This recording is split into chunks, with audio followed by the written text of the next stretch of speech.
Welcome back, ladies and gentlemen, and I think I should also be welcomed back. I have been on the Western Belt tour. I was able to go through Siaya, Kisumu. I was in Homa Bay shortly, Kakamega, Vihiga, and also Kisii and Nakuru. And of course, I have just a lot. I think for better part of this week, I'll be releasing bit by bit. But all in all is well. And the Western Belt, if you look at it, the mood is there. I try to assess in terms of the anxiety of voters. It's really impressing. A lot happened when I was away. And the contentious leaked audio in Homa Bay by Junet Mohammed really trended for better part of this week. I have captured that story for quite some time, but the question that kept on lingering is this: why is Deputy President's campaign camp infiltrated? Why do you think his camp is infiltrated? And it is infiltrated by people who are close to him. They're seen as people who are supporting him, but in the real sense, there is some sort of double stakes. The people who are in Kenya Kwanza, but they are seeing government is on the other side of Azimio la Umoja, so there have to be double standards. Now, I want us to look at this critically, and we'll just revisit that leaked audio. I listened to the 3-minute audio, and even if you followed how when it was being released, Junet Mohammed was saying something that audio was an audio. It came out publicly that the audio was a meeting last Thursday by Kikuyu Council of Elders from Kiambu, and of course the photos were all over in Deputy President's Facebook page. These are the photos we are seeing on the screen. This is the photo of that meeting. And after that meeting, one of the persons that was there is President Uhuru Kenyatta's first cousin, Kungu Migai.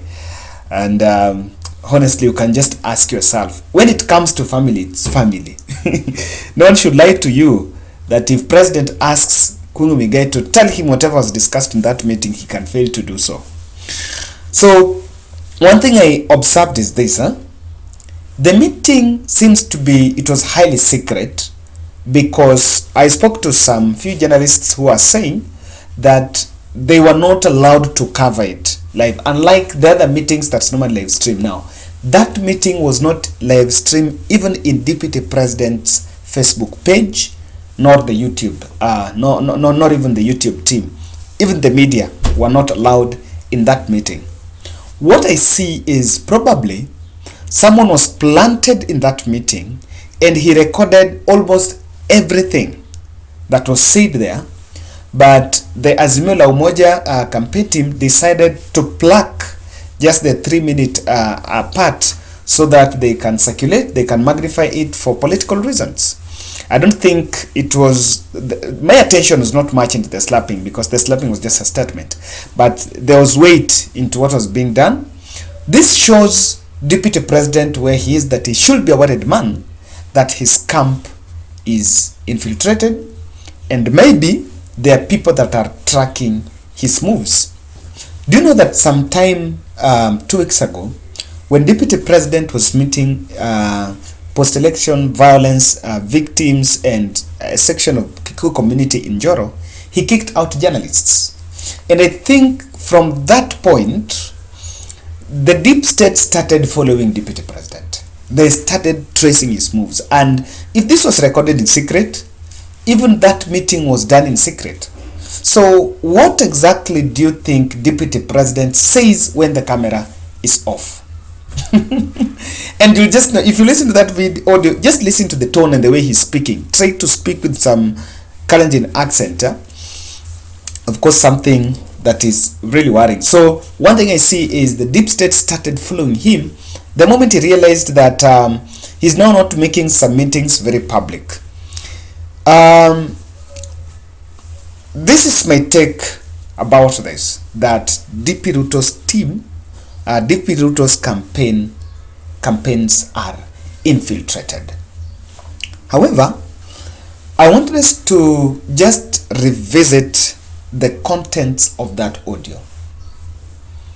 And the contents of that audio, in what some of the statements that came out loudly is that apparently President Uhuru Kenyatta wanted to go home, go back to Chweri after that election, and people have pointed out, could it be that the president was feeling like he had lost the election and Raila might be robbed? The questions have been emerging. But most probably, I see that when Raila boycotted the elections, there was no need for high intensity. And so the narrative that Deputy President's team have been coming out to respond to that, because much of my focus will be on the kind of response they have given, and they've been responding saying that they campaigned for President Uhuru Kenyatta. If Raila already had withdrawn from the election, even if there were no campaigns, what do you think might have happened? Raila already withdrawn. The High Court tried to stop the election last minute, and there was the dramatic disappearance of judges who were busy allegedly the very day. And I remember it was amendment on the returning officers that was given by Judge Jojo Dunga, and before midnight the Court of Appeal overturned that judgment by Jojo Dunga. So I find that narrative of we campaigned, that could we leave power to give to Raila Odinga? Could we give Raila Odinga power because the president had given up? That narrative is wrong. And that narrative does not hold the threshold. Raila was not campaigning. Raila was not campaigning. And this points out to something you can say. The handshake plan had been hatched before even that rerun. There were already those negotiations going on. And because what was happening is, when the election was done, when the rerun was done on the 26th, which was President Uhuru Kenyatta's birthday, government, even after President Uhuru Kenyatta was announced the winner, the country was split into two. And of course, this was illegitimizing the government of the day. And that the fact that if the protest of illegitimacy of the presidency was going on, and you remember there are some parts that people now saying that we are not part of the government. The illegitimacy question is something that Deputy President did not say. So what might have happened is that Raila Odinga and President Uhuru Kenyatta knew everything that was going on behind the scenes, even before that rerun. Because why would you think if the president had won the election the way they say, he would say, I want to go to Chweri? Or again, somebody is saying maybe Ruto is not saying the truth, he just wants to expose President Uhuru Kenyatta. So I find a deputy president who perhaps did not see a lot of stuff that was going on. And between President Uhuru Kenyatta and Raila Odinga, there was a higher level of engagement that William Ruto did not see. Ruto and his team probably were pushing on for the rallies. President Uhuru Kenyatta did not win the election in the rerun because of the campaigns. I don't get it. I don't simply get it. It's not because you are doing 3 rallies and Uhuru was joining the very last stop. Honestly, Raila Odinga did not participate in that election. And most probably, there was a higher engagement that was trying to find a truce between President Uhuru Kenyatta and Raila Odinga. Now, there is something that if you speak to people in government, and there are few who are subscribers in this channel, Raila Odinga assumed a very influential position in this government. That one I can tell you people. I was getting shocked the other day, someone was telling me that Raila can talk to Kinyua and Kinyua can work on the instructions of Baba. Raila can talk to Kibicho and Kibicho can work on instructions of Raila Odinga. So that is in this government. And some of these things, some of these decisions that were made, really there were a lot of decisions. There was a lot of input by Raila Odinga.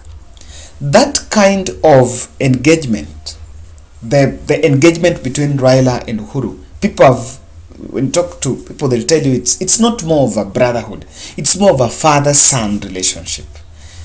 It's more of a father guiding a son who was under attack.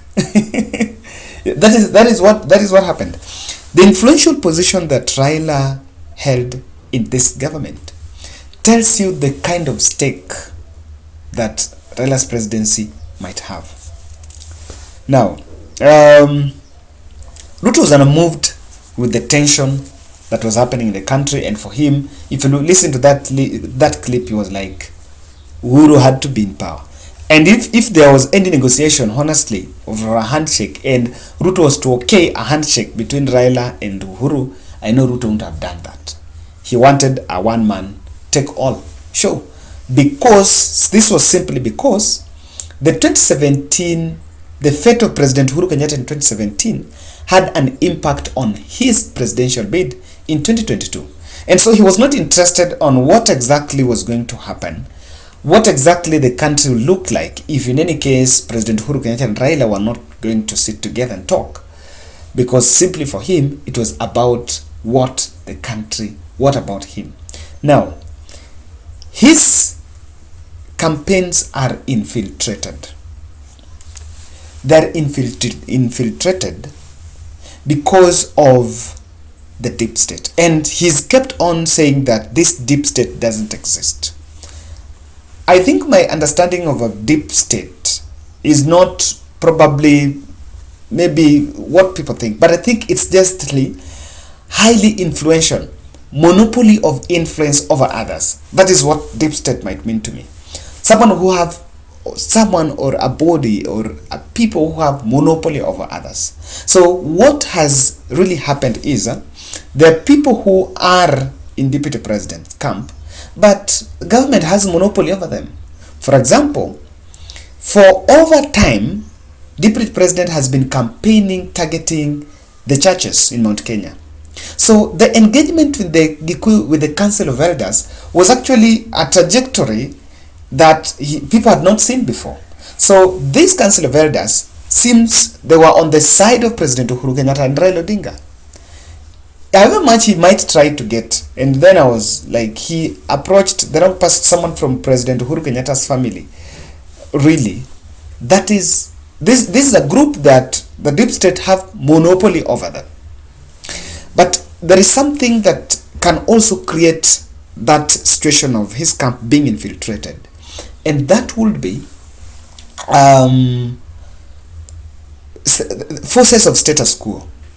There are forces within government that want these things to remain as they are, or rather that feel threatened by Ruto's presidency, by people who want to take over from him. The people who might think if he takes over, they're going to lose their jobs. People who think like if he takes over, he's going to do things differently. These are powerful individuals. These are powerful officers, influential officers that can always monitor and make sure that this is done. This is politics. And of course, it's just showing the kind of the stake in this government. That clip, I understand, actually it is not even Nani who was having it. It is not even Jeanette. It was from Joho's phone. Apparently someone was saying the phone belonged to Joho. It's not Ata equal Jeanette. So that tells you the way it had gone through circles.